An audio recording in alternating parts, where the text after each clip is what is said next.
जो लोग सपना देख रहे हैं गजवाई हिंद का, मैं बहुत स्पष्टता के साथ कह सकता हूं, ये नया भारत है।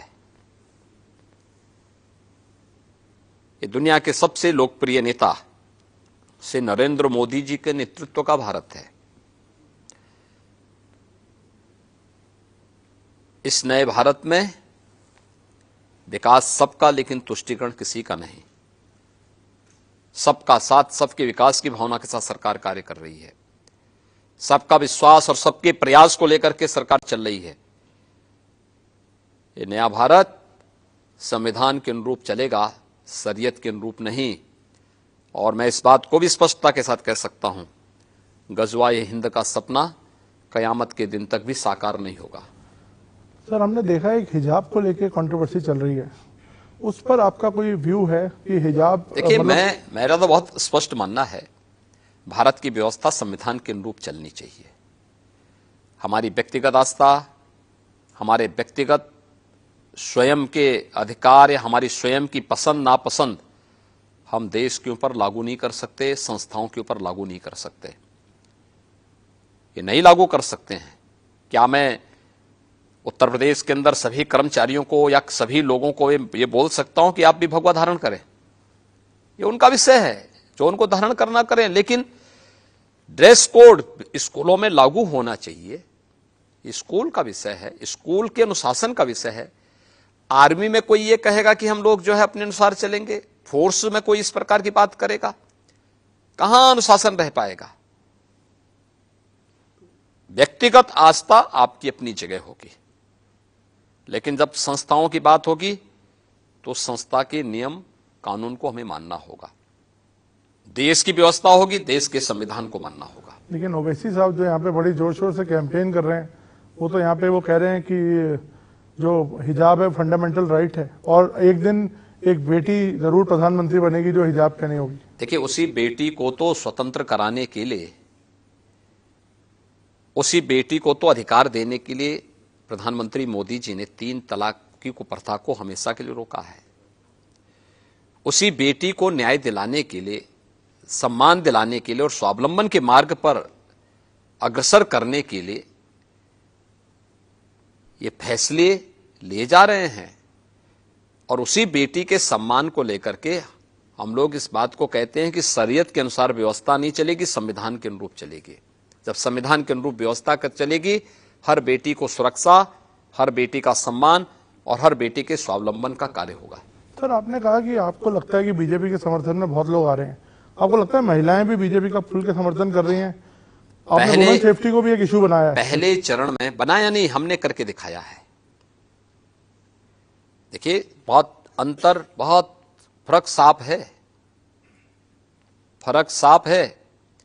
समाजवादी पार्टी की सरकार आई थी 2012 में। पहला काम क्या किया था? उस समय के मुख्यमंत्री ने पहला कार्य किया था, अयोध्या में राम जन्मभूमि पर आतंकी हमला करने वाले, गोरखपुर में सीरियल ब्लास्ट करने वाले, सीआरपीएफ कैंप पर रामपुर में हमला करने वाले,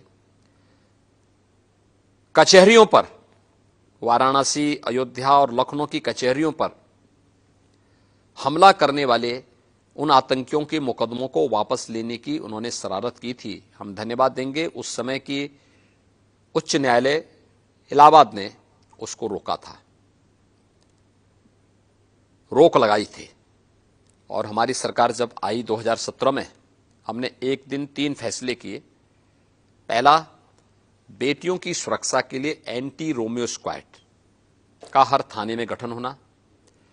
हमारी सरकार का उसी के साथ फैसला था 86 लाख किसानों का 36,000 करोड़ रुपए के कर्ज माफी का कार्यक्रम।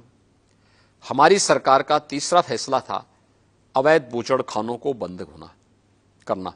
ये 3 कार्य हमने एक दिन में निर्णय लेकर के पूरे प्रदेश के अंदर लागू किए थे। समाजवादी पार्टी की सोच क्या थी? तो ये फर्क साफ है। हम बेटियों की सुरक्षा को लेकर के एंटी रोमियो स्क्वाड से लेकर के आज मिशन शक्ति के 3rd फेज तक, यूपी पुलिस में 1947 से 2017 तक जितने महिला पुलिस कार्मिक थे, इन 5 वर्षों में उससे 3 गुना ज्यादा आज के दिन पे कार्यरत हैं। आज हम लोग प्रदेश के सभी 58,000 ग्राम पंचायतों में महिला बीट पुलिस अधिकारी की तैनाती कर चुके हैं।